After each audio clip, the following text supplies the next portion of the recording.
Hi mga kaluto, magluluto nga pala tayo ng puto cheese. Yan nga pala yung ingredients. Model pa ako dyan, guys. Melt the margarine. Yan, tutunawin natin yung margarine muna. Tunawin sa kawali. Nakabukas pala yung apoy yan. Para matunaw ka agad. Okay na yan. Pag tunaw na, okay na yan. 4.5 cups of all-purpose flour. 4 cups. 4.5 cups of all-purpose flour nga pala yung gamit ko dyan. Yan. Sunod natin yung 170 grams of birch powdered tree. 5 pakete nga pala yung gamit ko yan. 5 pack na birch tree.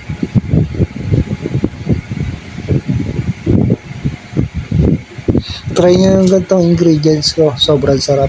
Hindi tinipid. Tapos 1/4 na asukal. Ang lalagay ko. Saktong tamis na yan. Tapos sunod, natin, tatlong baking powder. Tapos haluin natin yung dry ingredients. Tapos itlog check tayo. Basagin muna natin sa mangkok para malaman natin ang bulok ng itlog na magagamit natin. Para hindi sayang. Tapos lagay natin evap.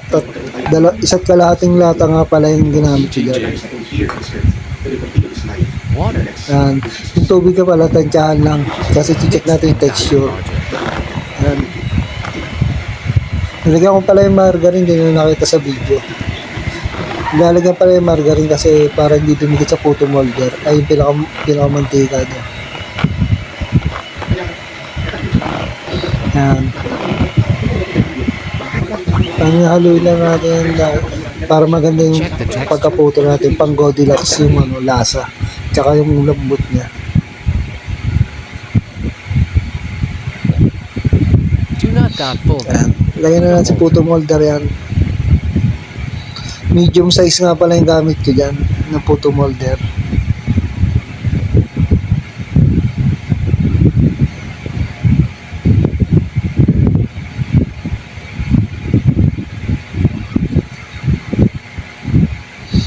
May order nga pala yung pamangking ko, ng pinsan ko. Graduation ng pamangking ko, pamangking inaanak. Shout out nga pala doon kaya na ko. Sinarapan ko to, grabe, solid to, hindi tinipid. Eden cheese yung gamit ko dyan, guys. Pan-toppings sa puto natin. Sa ibabaw yan.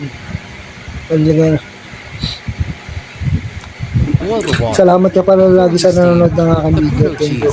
Tapos kailangan kumukulo yung mainit yung tubig bago natin lagyan puto.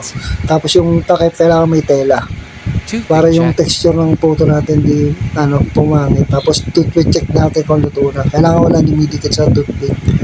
Pag okay na yan, pwede na yung tanggalin. Tapos kamada na natin yan para hindi may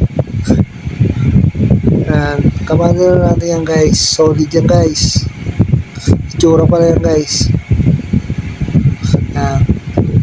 Kamada ulit natin yan, guys. Salamat ulit sa order nyan. Shout out. Balot na natin. Tapos i-deliver na natin yan sa may order. Pagkabalot, okay na yan. Thank you for watching. Thank you sa panonood ng video. Salamat. Please like and share.